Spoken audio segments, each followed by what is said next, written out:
Léa Dubois, militaire d'élite du 126e commando de marine, venait de terminer une période d'entraînement éprouvante et rentrait voir sa grand-mère pendant sa permission. À peine arrivée à l'entrée de l'impasse, elle se figea en voyant Simone, sa grand-mère qui avait passé sa vie à récupérer de la ferraille, se faire agripper au col par un caïd du quartier, sous prétexte que son chariot lui barrait le passage.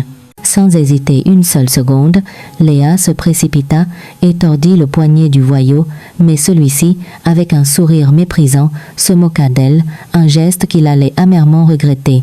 Avant de continuer, nous vous invitons à soutenir notre chaîne en vous abonnant et en aimant cette vidéo. C'est une immense source de motivation pour nous permettre de continuer à produire du contenu. Merci beaucoup. 2 mois d'entraînement entre ciel et mer, a frôlé la mort des centaines de fois, avait rendu le corps de Léa aussi solide que le treillis qu'elle portait. Même si elle avait rempli les formalités de sa permission et quitté la caserne, elle portait toujours son uniforme de combat et son béret noir.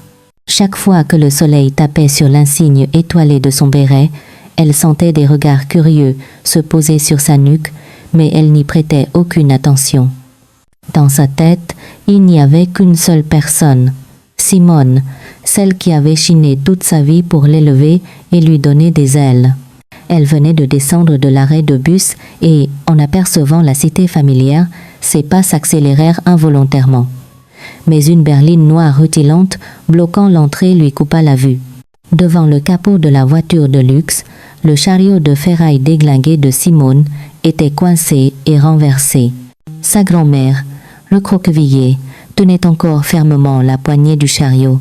La portière de la voiture s'ouvrit brusquement et un homme en chemise aux manches retroussées en sortit, saisissant violemment la vieille dame par le col. « Et la vieille, je t'ai dit de dégager le passage, t'as pas entendu ?» Ses bras étaient couverts de tatouages menaçants. La pile de vieux journaux sur le chariot de Simone vacilla et quelques feuilles s'envolèrent sur le bitume.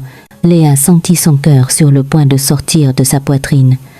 Elle parcourut la distance en quelques enjambées, et sa main agit avant même sa raison. Au moment même où l'homme s'apprêtait à pousser Simone en arrière, elle attrapa son poignet par derrière et le tordit. Un craquement sec d'articulation résonna, suivi d'un cri de douleur inconnu qui se répercuta sur les vieux murs de la cité. « Lâche-la tout de suite !» L'homme se retourna, le visage crispé par la douleur, mais esquissa un sourire narquois. « T'es qui, toi ? T'as piqué les fringues de ton père !»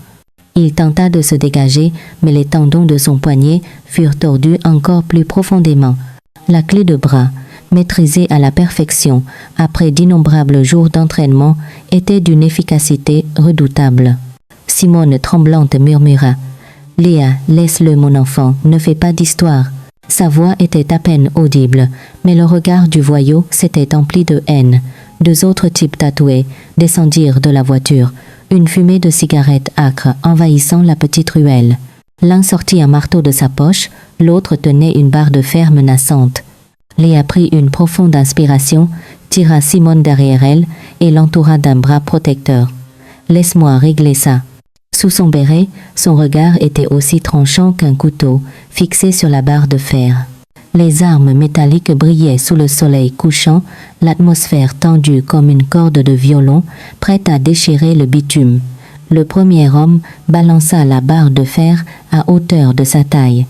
Léa recula d'un demi-pas sur sa jambe gauche, se baissa, puis utilisa immédiatement son avant-bras pour dévier la barre vers le haut. Au lieu de la douleur, l'élasticité de ses muscles absorba tout le choc. L'instant d'après, son genou frappa violemment l'abdomen de son adversaire. La barre de fer tomba au sol dans un bruit métallique. L'autre homme abattit son marteau, mais Léa fut plus rapide. Elle saisit le poignet qui tenait l'arme et le projeta par-dessus son épaule. Un bruit sourd d'épaule démise se fit entendre, et le marteau vola dans les airs. Alors que le centre de gravité des 2 voyous était rompu, Léa, tenant toujours sa grand-mère, recula pour maintenir une distance de sécurité. De l'autre main, elle projeta la barre de fer en l'air avec la pointe de son pied. Le métal décrivit un arc de cercle avant de retomber parfaitement dans sa main. Son regard croisa celui du chef tatoué qui s'appuyait contre la voiture.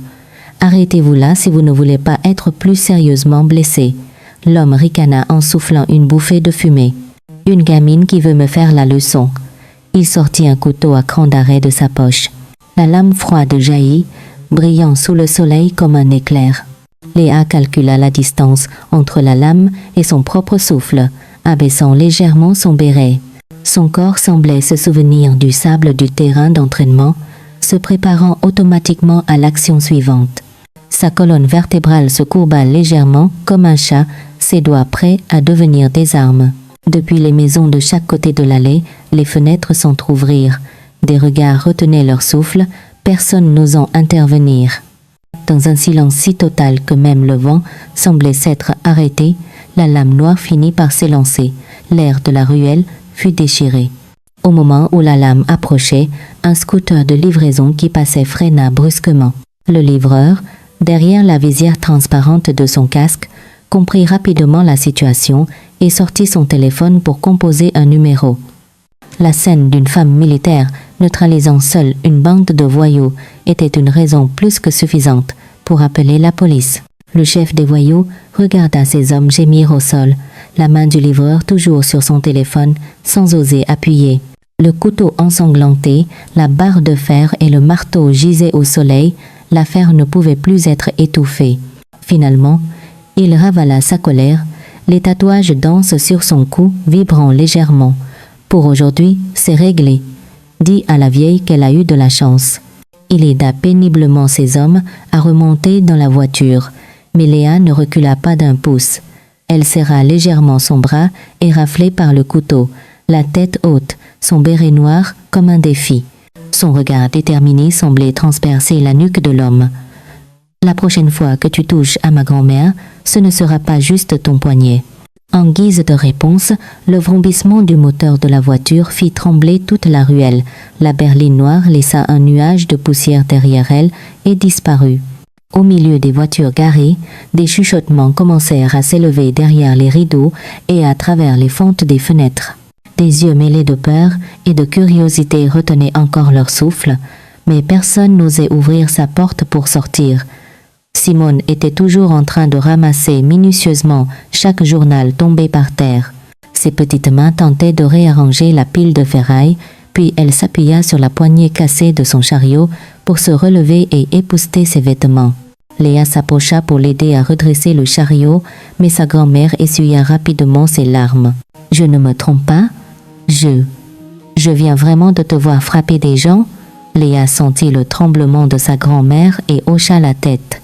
« Je vais bien, mais tu as failli être blessé. » Simone hésita, puis baissa les yeux vers le bras ensanglanté de Léa. Ses doigts ridés effleurèrent la trace de sang. « Et ça, tu appelles ça aller bien ? Cette blessure n'est pas seulement sur ton bras, elle est aussi dans le cœur des gens. Ils n'abandonneront jamais aussi facilement. » Léa aida sa grand-mère à s'asseoir sur un banc en pierre devant la petite épicerie au bout de l'allée. Elle cherchait un peu d'alcool pour désinfecter la plaie, mais sa grand-mère lui attrapa le poignet. « Entrons à la maison, mon enfant. » Les regards des voisins devenaient de plus en plus pesants. Sur le chemin du retour, chaque fois que les roues grinçantes du chariot plein de ferraille cahotaient, le corps de Simone vacillait. Son visage, creusé de rides profondes, se durcissait. Et à chaque fois, Léa se retournait pour vérifier si le bout de l'allée était calme. Lorsque l'ascenseur de l'immeuble s'arrêta, Simone prit soudain le béret de Léa entre ses deux mains. Une étrange détermination émanait de sa petite silhouette. Même si tu es militaire, même si tu as de la force, les gens de ce quartier n'ont pas peur de cette force-là. Demain, ils reviendront. Et, cette fois, ce ne sera pas le chariot, mais peut être la colonne vertébrale de cette vieille femme qui se brisera.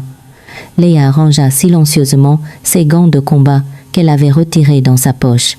La discipline apprise à l'unité était d'intervenir au minimum, de réprimer si nécessaire. Mais ce qui était nécessaire maintenant, ce n'était pas une opération militaire, mais le courage d'une communauté vivante. La nuit tomba et la réalité devint encore plus crue. Le président du syndic vint frapper à la porte de Léa, refermant doucement derrière lui. « Ma petite, ça fait 3 jours que tu cherches des ennuis avec eux. On a très peur, nous aussi. » Les caméras de sécurité ici, c'est leur bande qui est venue les prendre à la loge du gardien il y a quelques mois. On ne sait même pas s'il reste des enregistrements. Mais j'ai déjà prévenu la police, monsieur.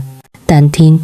La police du quartier est venue tout à l'heure, mais que peuvent-ils faire? Ce n'est pas la première fois que ça arrive. Au final, c'est toujours nous, les habitants, qui payons les pots cassés. S'il te plaît, laisse les choses se tasser en silence. Le président du syndic baissa la tête. Après son départ, Léa ouvrit grand la fenêtre, aspirant l'air nocturne et lourd. Simone faisait bouillir de l'eau dans une bouilloire électrique. Ses mains tremblaient, mais elle ne leva pas la tête. « Léa, je veux juste gagner ma vie tranquillement.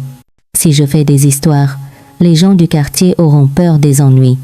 Et ils pourraient même attacher mon chariot à un poteau pour que je ne puisse plus travailler. Alors, je n'aurai plus de quoi vivre. » La résignation étrange dans la voix de sa grand-mère lui serra le cœur. L'entraînement à l'unité pouvait lui forger une volonté d'acier, mais on ne lui avait jamais appris à briser la peur profondément enracinée dans l'esprit des gens ordinaires. Elle serra le poing si fort que le dessus de sa main devint blême. À 5 heures du matin, le lendemain, Simone voulut prendre son chariot pour aller travailler comme d'habitude, mais les roues avaient été vandalisées. Les marques semblaient retrouver leur poids. La blessure sur sa main avait séché et la tirait, mais la colère qui bouillonnait en elle était plus brûlante que la douleur de la plaie. « Mamie, à partir de maintenant, je vais changer de méthode. » Simone sursauta et leva la tête. « Mon enfant ne pense même pas à utiliser la force. » Léa sourit doucement. « Je n'ai pas d'arme avec moi en permission, mais cette fois, je ne me battrai pas seule. » Yang. Elle sortit son téléphone, fit défiler l'écran, le groupe WhatsApp de ses coéquipiers du 126e commando, les surnoms secs étaient toujours en ligne, même tard dans la nuit. « Sophie, je peux te demander un service ?» De l'autre côté de l'écran, un message s'alluma comme une aurore. « Bien sûr, envoie les coordonnées, je m'en occupe. » Rien que cette phrase. Et l'armure invisible sur le dos de Léa sembla se resserrer. Le poids de la peur que les habitants devaient supporter, les larmes de Simone à côté de son chariot brisé, tout cela n'était plus un fardeau qu'elle devait porter seule.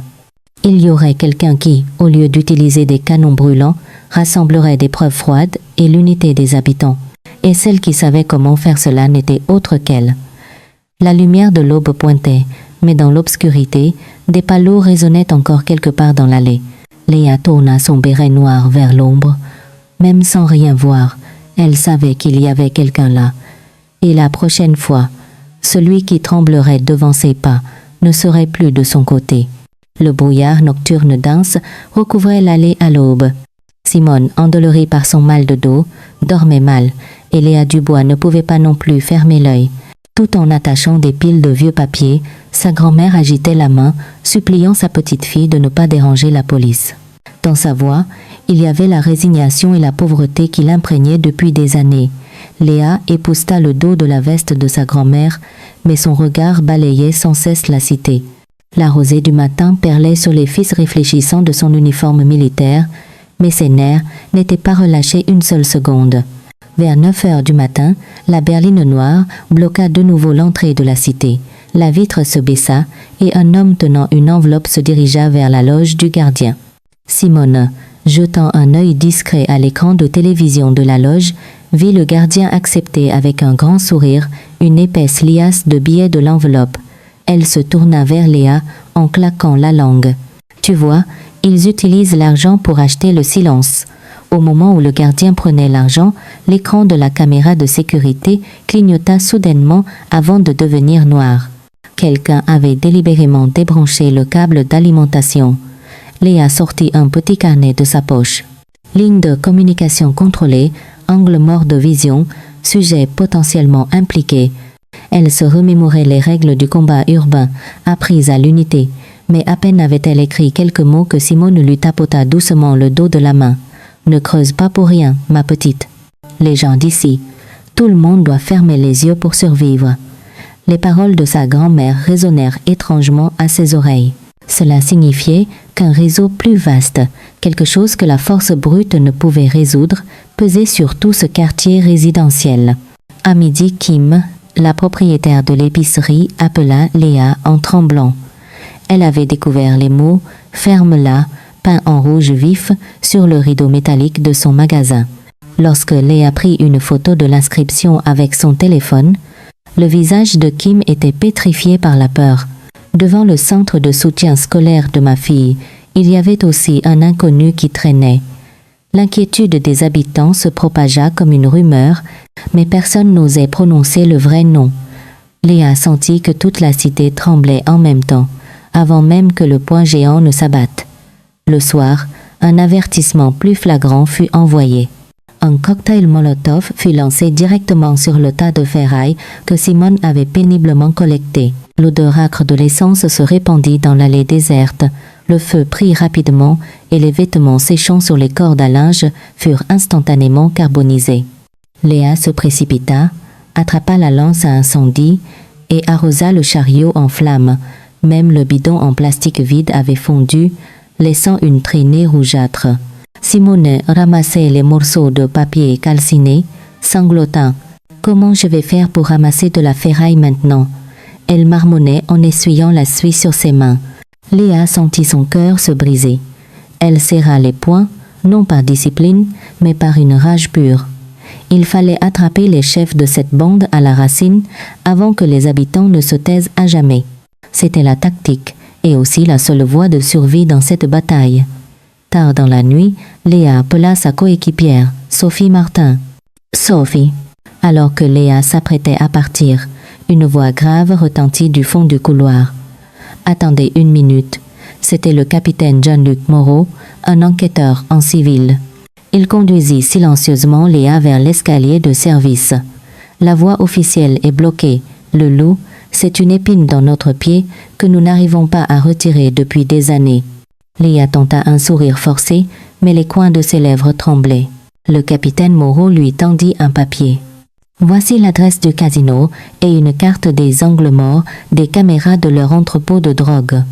Plus tard, le dossier indiquera que tout s'est déroulé selon la procédure légale.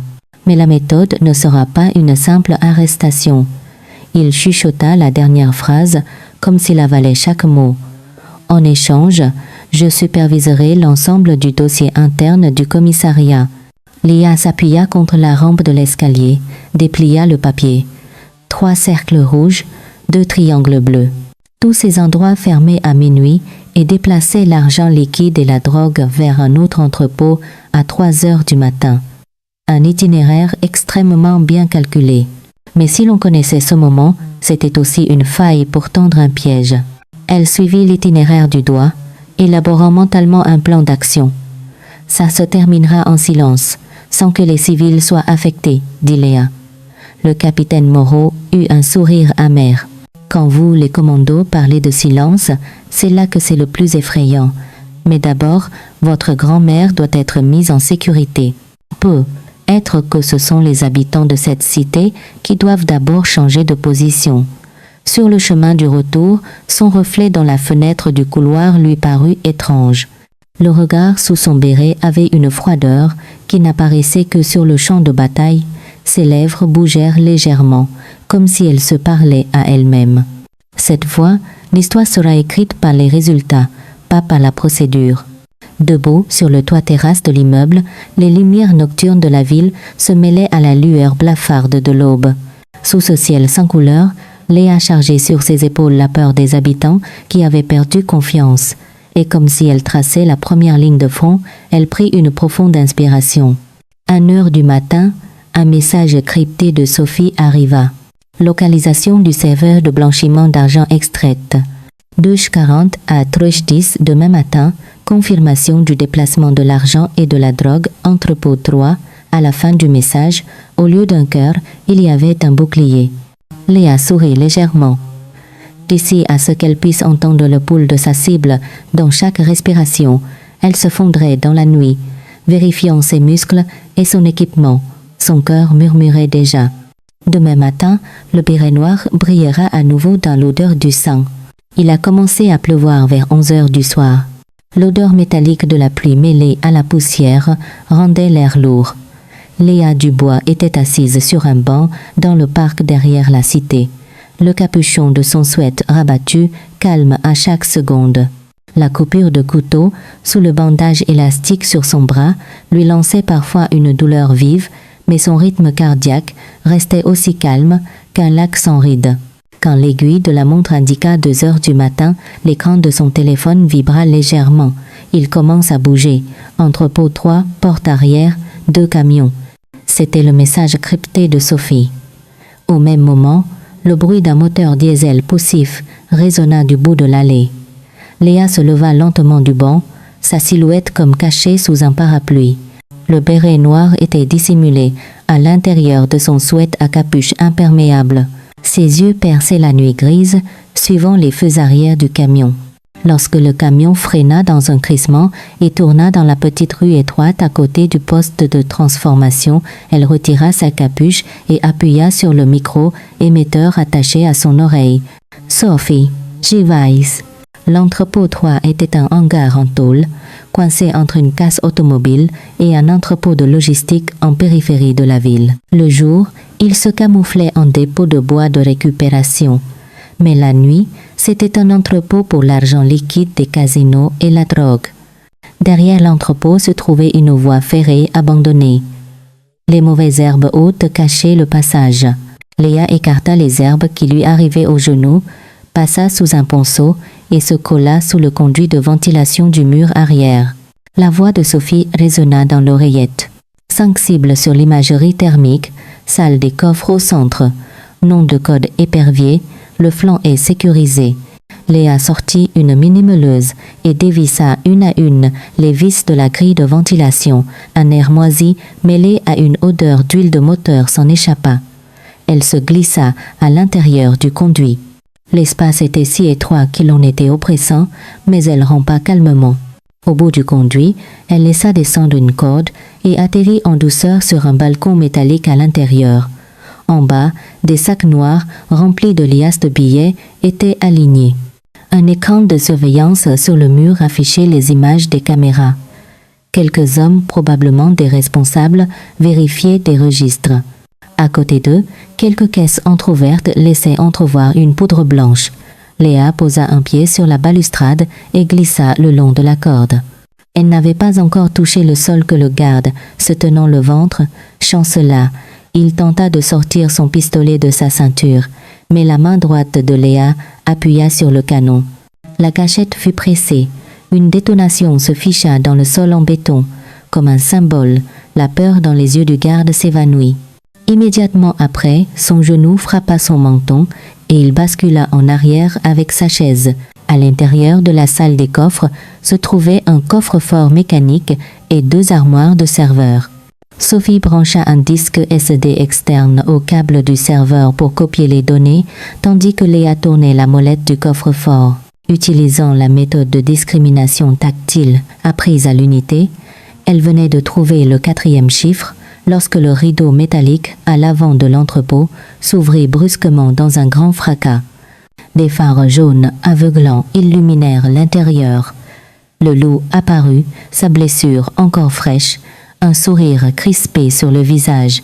On se retrouve, la petite soldate.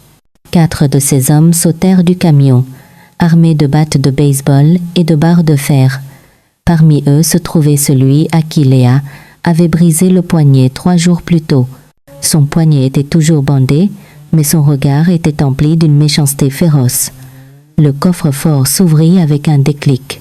Léa attrapa un sac noir d'argent, poussa la porte de la salle des coffres et se précipita dehors. Le loup ne sortit pas d'armes, mais ouvrit un bidon d'essence du camion. Perdre cet argent n'est pas un problème.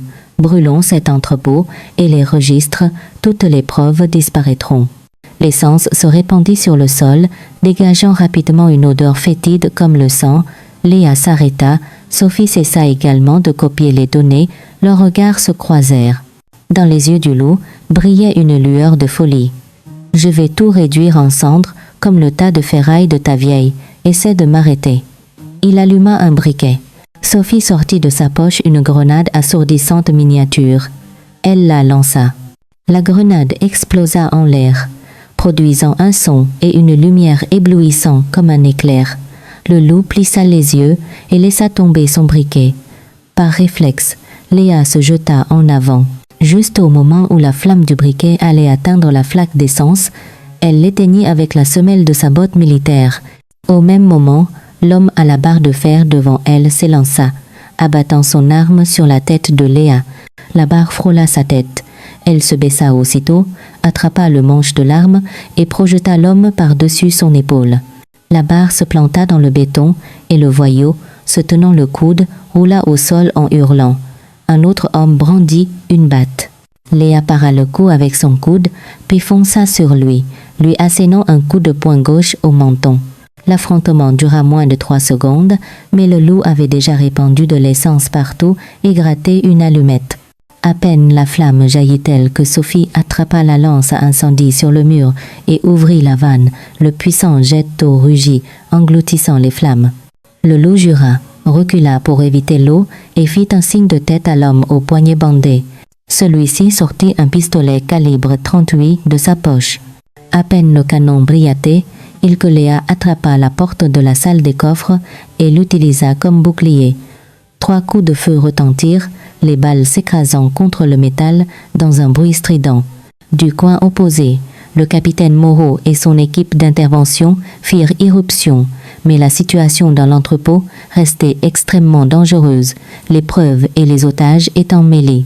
Léa projeta la porte en avant, un sac d'argent dans une main, une clé USB prise dans le coffre dans l'autre.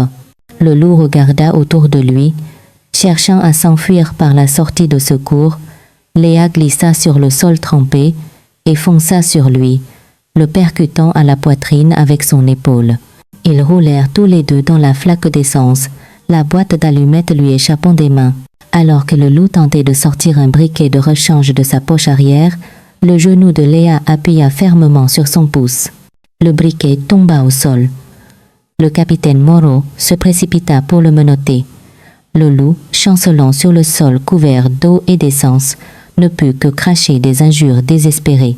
Devant la salle des coffres se trouvaient maintenant des sacs d'argent trempés, des paquets de drogue, le disque dur du serveur et la copie USB. Pendant que les enquêteurs arrêtaient les suspects, Sophie formatait l'ordinateur de la salle des coffres pour sceller les données. Les preuves étaient complètes, comme un sceau. L'odeur âcre d'huile dans l'entrepôt fut remplacée par celle de l'eau de la lance à incendie. En sortant, Léa réalisa que sa blessure à la main s'était rouverte. Le sang se mêlait à l'eau de pluie, trempant la manche de son uniforme. Elle sortit son béret noir, haletante. Sophie lui toucha doucement le poignet. « Ce soir, tu as été une vraie bombe. » Léa sourit. « Mieux que le genre de bombe qui brûle les maisons des autres. Ce n'est pas encore fini, n'est-ce pas ?» Sophie haussa un sourcil. « À partir de maintenant, il faut faire tomber tous les flics corrompus. Il faut que ce soit impeccable. » Le capitaine Moreau, marchant devant, se retourna et cria. « Le mandat d'arrêt a été approuvé. On arrête aussi le chef de service. » Sa voix résonna sous le ciel nocturne. De l'autre côté de la clôture, le long de la voie ferrée, la pluie s'était calmée. Léa pensa soudain au chariot de Simone, devant l'entrepôt.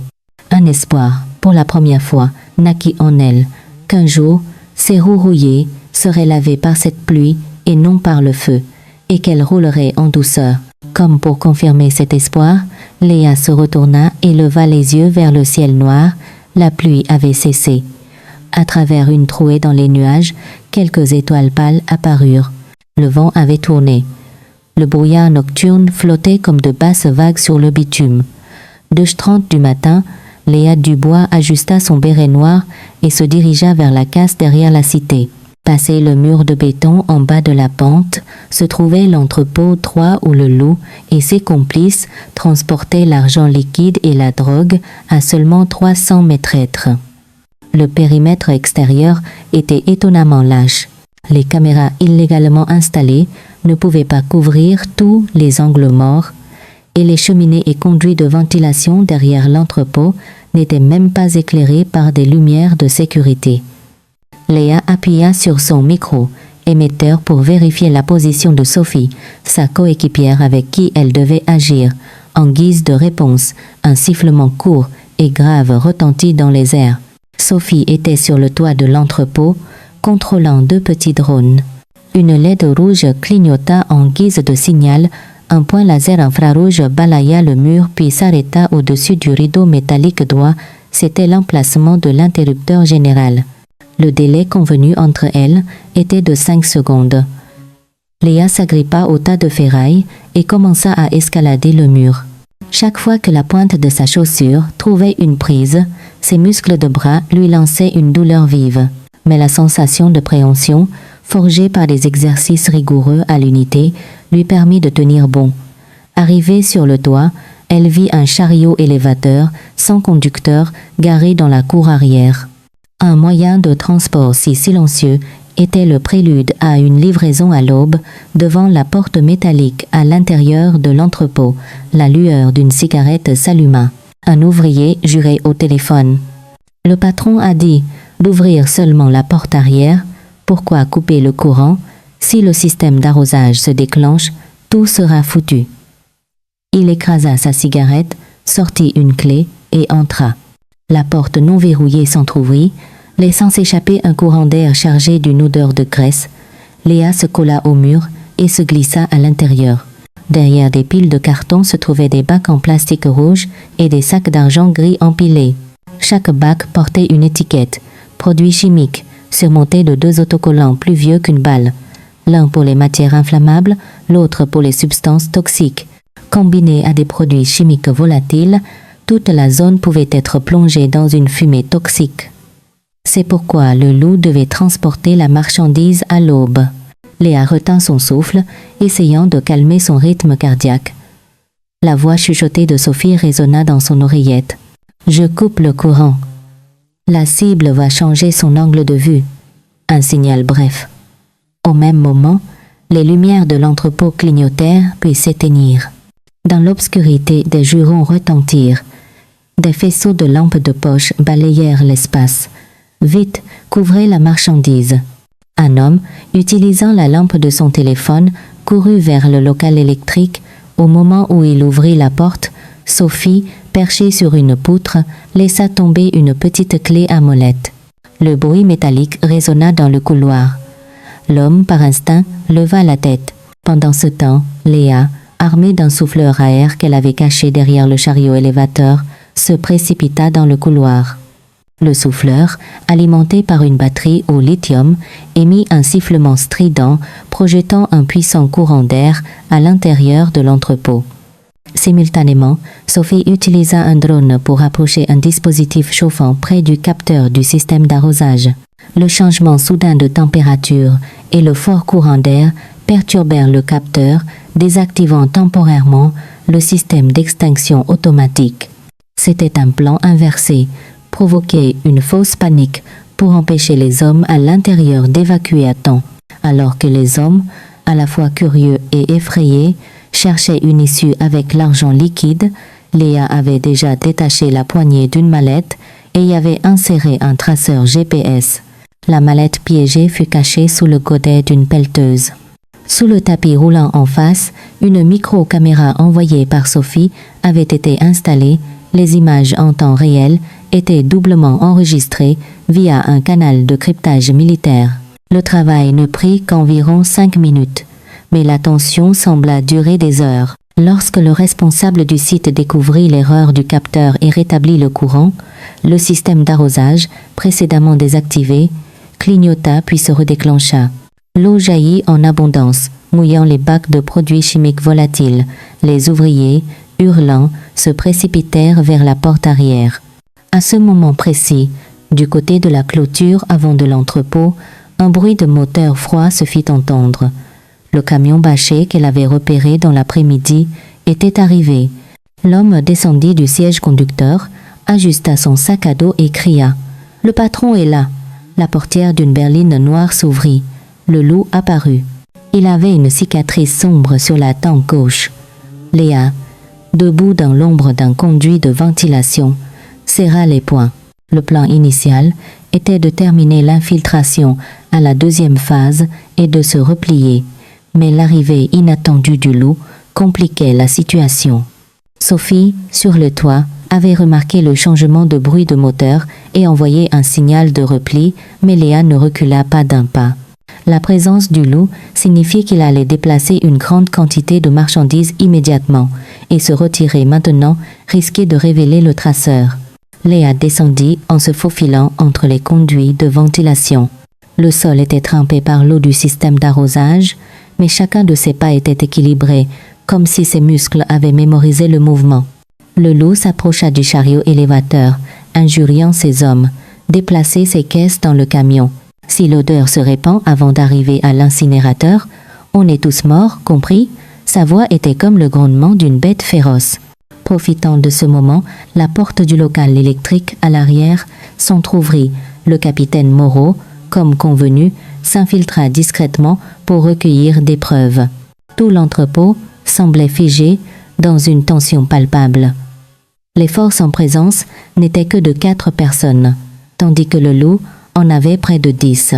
Désormais, le moindre imprévu pouvait tous les mener à la mort. Léa retint son souffle, sortant 2 grenades assourdissantes de sa poche. Si ces petites grenades pouvaient retenir le loup et ses hommes ne serait-ce qu'un instant, le capitaine Moreau pourrait récupérer le disque dur du serveur et les registres de transactions, dans au maximum 40 secondes. Le bord de son béret était trempé, mais elle garda la tête haute, croisant le regard de Sophie sur le toit. Un seul regard suffit. La première grenade roula à côté d'un baril à droite du loup, un sifflement bref, puis un éclair aveuglant explosa. Une lumière bleue déchira l'entrepôt. Les hommes se couvrirent les yeux et tombèrent en arrière. Léa profita de l'occasion pour glisser sur le sol mouillé. Le loup, se bouchant les oreilles, jura, ne comprenant toujours pas ce qui se passait. La deuxième grenade explosa juste à ses pieds. Des éclats de métal fusèrent. Par instinct, il se baissa. Au même moment, une partie du plafond de l'entrepôt s'ouvrit comme un couvercle. Sophie descendit en rappel le long d'un câble d'acier. 3 hommes, stupéfaits, la regardèrent. Alors qu'ils étaient distraits, le capitaine Moreau sortit du local électrique avec 6 disques durs de sauvegarde du serveur et s'enfuit. Le sac contenant les disques durs était enveloppé dans une coque étanche. Au lieu d'utiliser les escaliers, il sauta sur le chariot élévateur et s'élança à l'extérieur. Le loup comprit enfin la situation, essuya l'eau de son visage et se releva, son nez frémit. Il sortit un pistolet de sa poche et l'arma. « C'est cette garce !» Il reconnut Léa et tira immédiatement. Le coup de feu résonna, des éclats de métal jaillirent du mur. Léa roula derrière un tapis, roulant sous un conduit de ventilation, évitant de justesse la balle. Alors que l'avancée et la retraite étaient impossibles, le courant dans la flaque d'eau propagea une sensation glaciale. Léa se releva vivement, lança son émetteur au capitaine Moreau. Sophie coupa de nouveau le courant. L'entrepôt plongea dans une obscurité totale. Pendant que le loup et ses hommes tâtonnaient avec leurs lampes de poche, les drones au plafond se réactivèrent, laissant tomber des bâtons lumineux dans les interstices.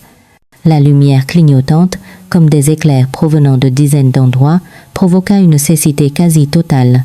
Léa, le souffle court, utilisa ses bottes militaires pour fendre l'eau et foncer. Même si elle ne voyait pas clairement devant elle, sa cible était unique. L'arme métallique dans la main du loup brilla. Léa frappa la poignée de son arme, déviant le canon. Son bras droit, comme un fouet, s'enroula autour de son cou, son genou gauche frappant son abdomen. Le loup haleta, comme si tout l'air était expulsé de ses poumons, et tomba en arrière. À ce moment-là, le rideau métallique de l'entrepôt s'ouvrit dans un grincement. Le capitaine Moreau avait amené l'équipe d'intervention en renfort par l'arrière. Des policiers en tenue de protection, armés de boucliers et de matraques, avancèrent dans l'eau. L'eau sale et l'eau du système d'arrosage giclaient de partout. Les hommes du loup, paniqués, se précipitèrent vers la sortie arrière, mais Sophie et les forces de police les attendaient déjà à l'extérieur. Leur capture n'était qu'une question de temps. Le silence pesant, comme une armure, se dissipa. Des menottes en plastique serrèrent les poignets des hommes, tandis que le loup, le visage blême, était assis par terre sur le sol trempé. Son arme était tombée dans l'eau depuis longtemps. Léa, debout au-dessus de lui, allaitait, essuyant les gouttes d'eau sur ses cheveux. Sa blessure à la main s'était rouverte, le sang s'écoulait à nouveau. Mais cette fois, au lieu d'une sensation de brûlure, une certitude froide envahit son corps. Les sacs d'argent et les bacs de produits chimiques furent sortis du camion, scellés et chargés dans le véhicule de la police scientifique. Le capitaine Moreau serra fort les disques durs, ferma la fermeture éclair de son sac et leva la tête. Avec ça, même le procureur ne pourra plus fermer les yeux. Léa ne dit rien, se contentant de baisser son béret. Les gyrophares bleus et rouges des voitures de police illuminaient alternativement son visage et le sol. Une fois le tumulte apaisé, Sophie s'approcha, tendant son poing. Mission accomplie. On a gagné du temps pour que les gens puissent respirer. Léa cogna doucement son poing contre le sien, cachant sa main ensanglantée. Des gouttes d'eau, tombant d'un conduit de ventilation, atterrirent sur leurs chevilles. Sophie sourit, lui montrant une photo, une capture d'écran du drone. À la place du cocktail Molotov, c'était le visage du loup menotté, se reflétant sur le sol de l'entrepôt. Le ciel s'était libéré de la nuit, l'est commençait à s'éclaircir. La lumière du matin teignait d'or les murs de l'entrepôt, les flaques d'eau et même sa veste tachée de sang. Mais le doute sombre dans le cœur des habitants n'était pas encore dissipé. La mission restante était de rendre publiques les preuves et de les protéger jusqu'à ce qu'ils ouvrent vraiment les yeux. Léa enleva son béret noir, essuyant les gouttes d'eau avec sa main. L'eau tomba sur le sol, créant de petites éclaboussures. Ce son minuscule était comme un signal que la peur avait été brisée et qu'un nouveau matin commençait. L'aube n'avait pas encore atteint les portes métalliques de l'entrepôt que la salle de conférence du commissariat, siège de l'unité spéciale, était plongée dans une tension grise. Léa Dubois entra, portant encore sur elle l'odeur du terrain. Sur le sol, des bacs en plastique remplis de sacs d'argent liquide étaient empilés et 6 disques durs de serveur, dans des sacs transparents, reflétaient silencieusement la lumière. Mais sur les visages, au lieu d'un sentiment de victoire, régnait un doute pesant. La source de ce doute était le chef adjoint de la police du district, qui dirigeait le rapport de l'affaire avec les lèvres pincées. Il tapota un dossier sur la table. Ces preuves sont suffisantes, mais il n'est pas certain que le juge acceptera d'inclure les accusations de corruption du chef de la police dans le mandat d'arrêt. S'il est rejeté, le gang aura le temps de se cacher et de trouver une opportunité avant que le parquet n'intervienne. Le capitaine Moreau serra les poings, mais le chef adjoint ajouta « Je veux dire que ce n'est pas encore fini. Il ne faut absolument pas réduire la protection des preuves, en particulier les disques durs des serveurs, jusqu'à 22 heures ce soir, lorsque le mandat de détention sera signé. » À ce moment-là, sur l'écran de télévision, un flash info défila. Démantèlement d'un réseau de jeux et de drogue, arrestation des principaux suspects. À droite de l'écran, une photo du loup, la tête baissée, les mains menottées. Le journaliste citait une source policière, indiquant que des signes de flux financiers de l'organisation et de complicités internes avaient été découverts. Mais au lieu de l'enthousiasme, des chuchotements sceptiques se propagèrent depuis un coin de la salle. Que l'arrestation ait fuité si rapidement dans la presse était aussi une preuve qu'il y avait une taupe. Sophie s'approcha de Léa avec son ordinateur portable. L'analyse des logs HTTP montre une trace d'une IP interne se connectant à l'extérieur. Il est possible qu'une partie de la clé de déchiffrement des disques durs ait été compromise. Léa fronça les sourcils. Avec l'argent qui leur reste, ils engageront des avocats et tenteront en même temps d'effacer les données du serveur avec la clé compromise. Sophie tapa vigoureusement sur son clavier et murmura « J'ai sauvegardé les disques durs sur mon cloud crypté, mais si nous perdons les originaux, la valeur juridique des preuves sera réduite de moitié. » Dans le couloir, le bruit des roues d'un chariot métallique se rapprochait. 2 policiers en gilet pare-balles poussaient un chariot transportant les conteneurs des disques durs, suivis par des enquêteurs au visage sombre. L'itinéraire était la salle des scellés, au sous-sol. Mais bien que chaque couloir ait des caméras, des informations circulaient sur un agent de sécurité qui avait été soudoyé. Le chef adjoint ordonna au chef de l'équipe d'intervention d'arrêter l'ascenseur entre les étages, de contrôler entièrement l'escalier menant au sous-sol, d'ouvrir un passage vers le parking du premier étage et de poster des gardes. Mais à peine l'ordre donné, une forte explosion retentit du bout du couloir du troisième étage. Quelqu'un avait déclenché l'alarme incendie. Le système d'arrosage projeta des jets d'eau, le plafond trembla. Les voix furent étouffées par la sirène. Léa, par instinct, se baissa. Dans le brouillard d'eau, seules les lumières de secours clignotaient. Soudain, 2 hommes en uniforme de sécurité poussèrent le chariot des disques durs dans un couloir secondaire. À leur ceinture, ce n'étaient pas des menottes, mais une petite pince coupante. Ils allaient détruire les preuves. Le cri de Sophie retentit au milieu du bruit de l'eau. Léa se lança à leur poursuite. La porte de secours au bout du couloir était verrouillée, mais un des hommes avait utilisé une cale en caoutchouc pour la bloquer et frapper la charnière avec une hache. L'autre ouvrit la lance à incendie, arrosant le conteneur des disques durs. Les circuits électroniques mouillés seraient rapidement neutralisés par un court-circuit. Léa glissa, donnant un coup de pied dans le manche de la hache. La hache vola en produisant des étincelles. L'autre homme attaqua avec son coude, mais elle absorba le choc avec son bras, pivota et lui faucha les jambes. Il tomba en arrière, éclaboussant de l'eau. L'autre homme tourna vivement la lance à incendie vers Léa. Le jet à haute pression la frappa à la poitrine, lui coupant le souffle un instant. Mais son uniforme militaire était résistant à l'eau et absorbait les chocs. Léa toussa, traversa le jet d'eau et asséna un coup de poing au menton de son adversaire. Un bruit sourd et sec retentit. Le jet d'eau s'arrêta. Le capitaine Moreau et 2 policiers d'intervention armés de boucliers apparurent.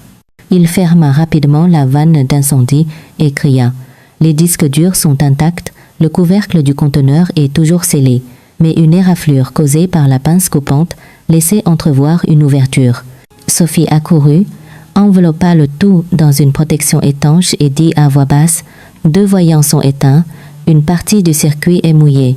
Si on le branche maintenant, ça va griller. » Le chef adjoint ordonna au chef de l'équipe d'intervention d'établir une zone de séchage temporaire pour les preuves dans la salle de presse du premier étage au lieu de la salle des scellés.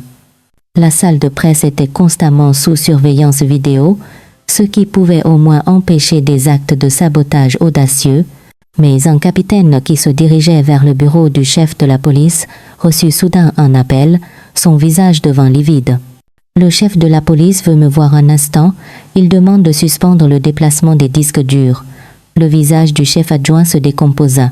Il fixa le capitaine. « Il est suspecté de corruption, il n'a pas le droit de donner des ordres. » Le capitaine balbutia, tremblant.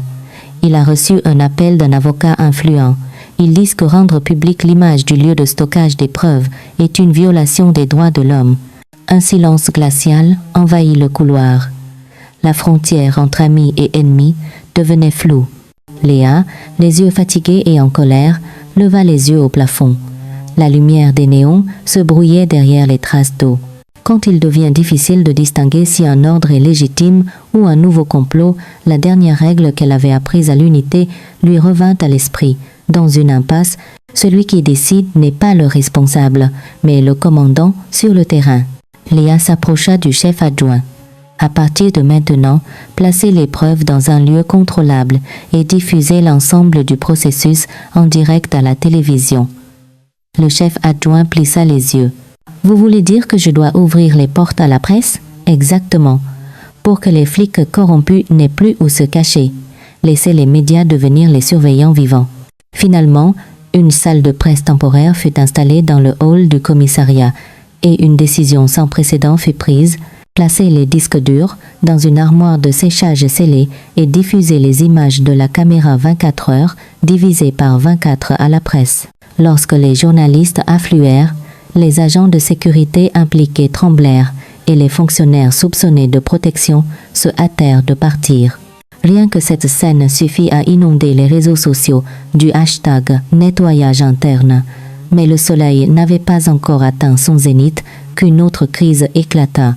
Le loup, en détention provisoire, avait simulé un évanouissement pour être transporté à l'hôpital, puis s'était évadé de sa cellule temporaire. La vérité est qu'il avait soudoyé un gardien proche du chef de la police pour obtenir la clé de ses menottes, ne fut découverte que plus tard. La nouvelle de l'évasion du loup se propagea par les talkie-walkie. Les habitants de la cité paniquèrent. Sur les bancs devant l'épicerie, là où les chariots de ferraille étaient empilés, apparurent des autocollants en forme de main rouge. Ils ressemblaient à des prospectus publicitaires, mais les habitants murmuraient que c'était le signe du retour du loup. Simone serra la main de Léa à travers l'entrebâillement de la porte. Ils sont comme des serpents, ils se faufilent partout.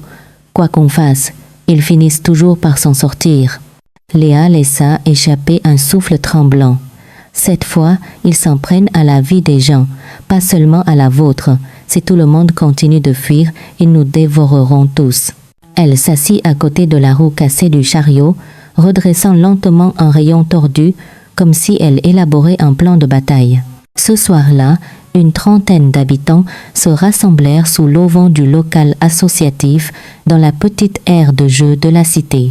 Bien que la peur soit encore présente, lorsque les vidéos de preuve que Léa avait apportées furent projetées sur l'écran de son ordinateur portable, le regard des gens changea. La scène du séchage des disques durs, diffusée en direct depuis le hall du commissariat, la caméra enregistrant le loup en train de donner un pot de vin, les relevés de compte des policiers corrompus. Lorsque le capitaine Moreau expliqua le sceau notarié sur un sac en papier, Kim, la propriétaire de l'épicerie, serra les poings. Si nous continuons à nous cacher, nous ne les vaincrons jamais. Maina, Léa, debout sous la lumière du porche, dit « Demain matin, lors de la conférence de presse, nous aurons besoin des témoignages des habitants. Même si nous avons peur, nous devons nous lever ensemble pour protéger nos enfants. » Elle baissa la tête. Un vieil homme en veste grise au fond leva discrètement la main. Simone lui murmura que c'était le voisin qui s'était fait voler son argent 2 fois en poussant son chariot. Je m'inquiétais pour cette petite parce qu'elle est militaire, mais après avoir vu ce qui s'est passé à l'entrepôt hier, j'ai changé d'avis. Ceux qui sont ici aujourd'hui doivent être les premiers à chasser la peur. Sa voix se propagea comme des ondes. Kim, le jeune livreur de pizza, le président du club des aînés, levèrent lentement la main. Bien que leurs doigts tremblent, leurs regards se sont unis pour former une flamme. Sur le chemin du retour, les habitants s'appelaient à nouveau par leur nom. Lorsque les lèvres scellées par la peur s'ouvrirent, les mots familiers de la vie quotidienne revinrent sur les murs de l'allée. Au milieu de l'odeur de ciment, une chaleur étrange et solide se répandit. Veillant toute la nuit, Léa posa la main sur le tas de ferraille que Simone avait empilé. L'odeur du plastique était toujours là, mais cette fois, elle ne pesait plus sur son cœur. Elle enleva son béret noir, le caressant doucement. Une petite flamme de peur vacillait encore dans un coin de son cœur, mais les mains serrées des habitants y avaient soufflé un vent nouveau. Dehors, des pas s'approchaient à nouveau d'un coin sombre. L'évasion du loup mènerait certainement à un dernier acte de désespoir. Mais à travers la fenêtre, une détermination silencieuse se propageait comme une prière nocturne. Cette bataille n'était plus celle de quelques courageux. Les habitants, la presse et les policiers loyaux avaient saisi ensemble la lame du couteau. Les bougies vacillantes s'étaient unies. Cette fois, elle allait vraiment illuminer la nuit épaisse. 3 heures du matin, sur le chantier de construction, inachevé à l'ouest de la cité, la lumière d'une lampe de poche vacillait. Dans le bâtiment de 3 étages, réduit à une carcasse de béton, quelqu'un agitait une lampe de poche et jurait. C'était le loup. Son souffle rauque, mêlé à une toux, semblait percer la nuit. Sa main droite portait une échymose sombre, et sa main gauche serrait une corde en plastique attachée au cou de Simone. Simone, qui portait encore les gants qu'elle utilisait pour attacher ses roues cassées, était traînée sur le sol. « Pourquoi capturer une vieille femme comme moi ?»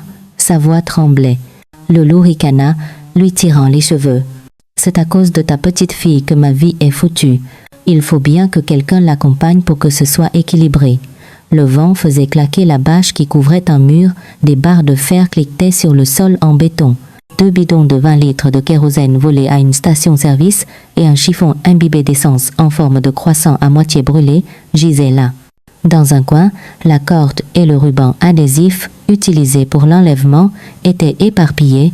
Au-dessus, le pistolet que le loup avait réussi à récupérer. Il semblait avoir perdu la raison. D'une main, il allumait un briquet. De l'autre, il hurlait. Brûlez toutes les preuves, les habitants, brûlez tout. Il faut que les os de ta vieille se mêlent à mes cendres pour que ce soit fini. En bas, des habitants vêtus de gilets noirs et blancs filmaient discrètement avec leur téléphone, sans flash. Sophie, sur la rambarde du toit terrasse, fit un signe en pliant 3 fois son pouce. Premier signal. L'équipe d'intervention de la police a bouclé les 2 accès au chantier. Deuxième signal, Léa intervient lorsque la lampe de poche s'éteint. Troisième signal, quand tout est fini, tirez une fusée éclairante depuis la rambarde. Léa attendait au pied de l'escalier en béton, prenant une profonde inspiration. Le mur froid mordait sa paume, mais tout son corps brûlait. Une flamme forgée au 126e commando. Elle plia les genoux, sauta 2 marches, se cachant dans l'ombre entre 2 panneaux de coffrage. L'ombre de la cheville du loup s'allongeait sur le sol. À ce moment précis, de l'allée extérieure, les cris des habitants retentirent comme le tonnerre. « Attrapez le loup, protégez les preuves !» Les voix, autrefois étranglées par la peur, s'élevèrent à l'unisson, faisant trembler la clôture métallique du chantier. Le loup, surpris, se retourna et éteignit la flamme. « Bande de fous !» il jura, poussant Simone contre un pilier en béton sur la rambarde et l'attachant. Simone s'effondra, le dos contre le pilier, le souffle court. Léa se déplaça dans l'ombre, s'approchant à environ 5 mètres derrière lui. Mais le phare d'une voiture de patrouille à l'extérieur changea soudain d'angle, balayant l'intérieur du bâtiment. Le loup n'hésita pas, leva son arme et tira 2 fois vers le bas. Les coups de feu résonnèrent. Tout le monde retint son souffle. Que personne n'approche, ou je tire, ce n'était pas une menace en l'air. La voix de celui qui avait régné par la terreur pendant 10 ans ne tremblait pas. Mais juste avant que le phare ne s'éteigne, Léa avait dégoupillé une grenade assourdissante. Un déclic sec se fit entendre. La petite grenade métallique roula au pied du loup. Quoi ? À peine son cri terminé, un éclair blanc explosa. La lumière, comme une vague, inonda le chantier, et un son à haute fréquence strident fit trembler toute la zone dans un rayon de 30 mètres. Le loup laissa tomber son briquet, se bouchant les oreilles. Simone ferma les yeux, se recroquevillant, et, à cet instant, Léa fonça, de ses 2 mains. Elle bloqua le canon du pistolet, le tordit vers le bas, et le percuta de son corps. Par réflexe, il donna un coup de coude, mais elle l'esquiva et le percuta à nouveau avec son épaule. Déséquilibré, le loup recula, le pistolet lui échappant des mains. Léa n'hésita pas. Un coup de coude, retourné à la pommette, un coup de genou à l'abdomen. Le loup eut le souffle coupé, mais il se tenait obstinément le ventre, sortant son briquet de rechange. De l'autre main, il ouvrit le bidon et versa le contenu sur le sol. Une odeur âcre d'essence se répandit. « Crève !» Au moment où son doigt allait allumer le briquet, une fusée éclairante fusa depuis la rambarde. C'était le 3e signal de Sophie. La lumière de la fusée éclairante blanchit toute la carcasse du bâtiment. Au même moment, tout autour du chantier, les boucliers de l'équipe d'intervention de la police se précipitèrent, projetant des jets d'eau puissants. L'eau des lances à incendie, comme une cascade, s'abattit sur le bidon de kérosène. La flamme à peine naissante fut éteinte. Léa, traversant le jet d'eau, tordit le poignet du loup et l'attacha fermement avec une menotte en plastique. À travers les interstices de l'échafaudage, les habitants allumèrent les lampes de poche de leur téléphone, applaudissant. Une équipe de témoins citoyens, spécialement formée pour empêcher les fuites d'informations de la part des policiers corrompus, filmait et diffusait toute la scène en direct. Le loup, face contre le sol en béton trempé, serrait les dents et marmonnait. La presse, on peut l'acheter avec de l'argent. Vous n'aurez pas une bonne fin non plus. Tan. Léa enleva son béret, détacha la corde des mains de Simone et dit doucement « Il y a deux choses qu'on ne peut pas acheter, l'épreuve et la détermination de protéger les grands-mères de ce quartier. » La lumière du matin filtrait à travers les interstices à l'est. Lorsque la police d'intervention emmena le loup, la barrière humaine formée par les habitants s'écarta automatiquement pour laisser le passage.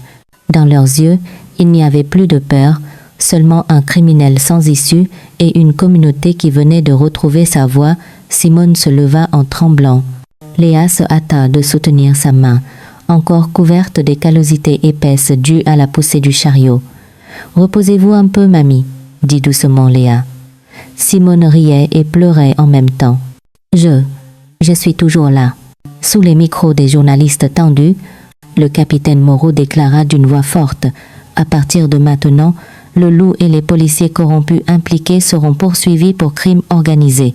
Les preuves seront soumises au tribunal sous la surveillance des représentants des citoyens et de la presse. » Les flashs crépitèrent, illuminant la boîte transparente contenant les disques durs. Léa et Simone descendirent lentement la pente de bitume inachevée. Des enfants de 6 ou 7 ans, cartables colorés sur le dos, s'étaient rassemblés à l'entrée de l'allée. Un enfant, voyant la menotte en plastique sur la main de Simone, demanda « Mamie, ça va ?» Simone essuya une goutte d'eau sur le dos de sa main et sourit. « C'est juste ma ceinture que j'ai réparée. Je n'en ai plus besoin maintenant. » Le rire des enfants fit vibrer l'air matinal. Léa remit son béret. Le tissu noir, reflétant la lumière du soleil, prit une teinte bleu foncé. Une légère brise passa, faisant bouger le ruban du béret, pour protéger le monde avec le bout des doigts, pas avec la pointe d'un couteau. Elle se dirigea vers la salle de presse qu'elle avait préparée avec les habitants, vers son dernier terrain d'entraînement avant de retourner à l'unité. Sur cette route, il n'y avait plus le bruit cahotant et tremblant des roues du chariot de ferraille, mais le roulement doux de nouvelles roues en plastique. C'était le nouveau chariot que les habitants avaient offert à sa grand-mère la veille. En entendant le bruit des roues, Léa se dit « La peur est terminée. La salle de presse était bondée. » Au lieu de banderoles, les habitants tenaient des pancartes écrites à la main, assis au premier rang. Derrière les caméras des chaînes de télévision locales et les journalistes des grands journaux, les appareils photos crépitaient sans cesse. Léa Dubois, sur l'estrade, la blessure à la main encore douloureuse, parlait d'une voix claire. Les témoignages d'aujourd'hui mettront fin aux dernières menaces qui veulent éteindre le courage de quiconque. Nous ne vivrons plus dans l'ombre. Kim, devant le micro, lisait sa déposition en tremblant. Le vieil homme, dont le chariot avait été volé, le jeune homme menacé de fermer son magasin, les petits commerçants forcés de participer au blanchiment d'argent. Chaque fait, avec des dates et des lieux précis, était exposé. Les journalistes écoutaient attentivement. Comme un puits longtemps bouché, le flot noir du silence se déversait. Au même moment, sur l'écran du hall du commissariat, une audience en visioconférence se déroulait. Le loup et 3 policiers corrompus se tenaient côte à côte, les mains menottées, lors de l'audience de confirmation de leur détention provisoire. À chaque question du juge, l'avocat de la défense bafouillait et les preuves des disques durs, les vidéos des témoignages des habitants, étaient projetées à l'écran. Le procureur expliquait clairement la correspondance entre les originaux et les copies, les résultats du suivi des comptes et les flux financiers de 78 milliards de centimes provenant des activités de jeu illégales. Les accusés ont tenté à plusieurs reprises de détruire les preuves et ont eu un comportement menaçant envers les victimes à un degré élevé. Lorsque le marteau du juge s'abattit, les habitants rassemblés dans le hall applaudirent bruyamment. Se sont parvints jusqu'à la salle de presse. Léa descendit de l'estrade, Simone la rejoignit. Elles se regardèrent en silence. Simone posa sa main cailleuse sur la joue de Léa. « Ma petite fille, tu as beaucoup travaillé. » En guise de réponse, Léa embrassa le dos de sa main. Les flashs crépitèrent à nouveau, mais même cette lumière semblait chaleureuse. C'était un moment créé par une petite communauté qui avait brisé la peur et le silence. Un mois plus tard, la cité avait complètement changé. Les vieux lampadaires avaient été remplacés par des LED. Un dépôt de ferraille commun avait été créé grâce à la collaboration des habitants pour aider les personnes âgées. Sur les murs du dépôt, des fresques aux couleurs pastel peintes par des écoliers et des enfants jouaient au football devant, là où des graffitis de voyous recouvraient autrefois les murs. Maintenant, on pouvait lire l'inscription manuscrite. Cet endroit est protégé par nous. Léa, bien qu'ayant reçu son ordre de rappel à l'unité, fit un tour de la cité. Le bruit des roues du nouveau chariot roulant doucement sur le trottoir était devenu familier.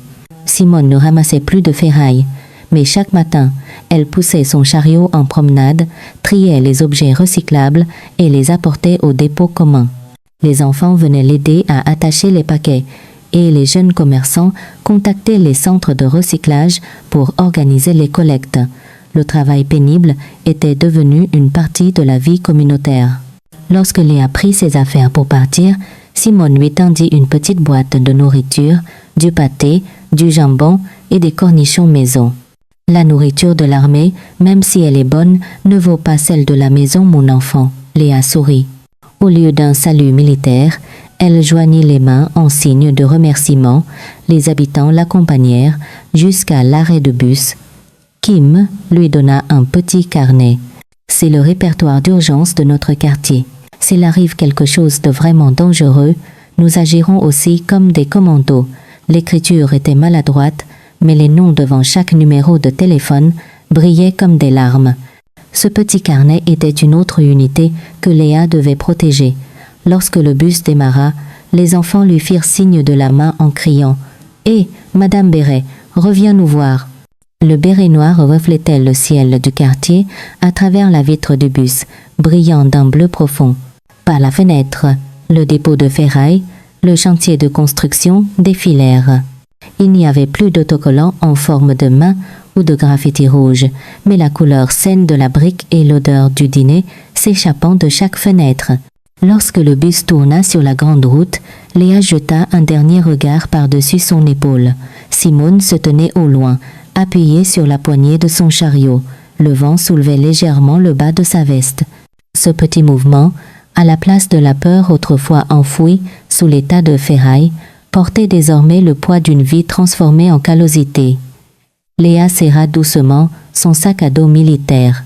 Après son retour à l'unité, elle savait qu'aucune bataille n'est jamais complètement terminée et que la justice se cache toujours dans la prochaine ruelle. Mais au moins aujourd'hui, elle, Simone et les habitants méritaient cette victoire. Sur les visages de ceux qui s'étaient battus pour ne pas perdre davantage, le soleil éclatant du début de l'été brillait.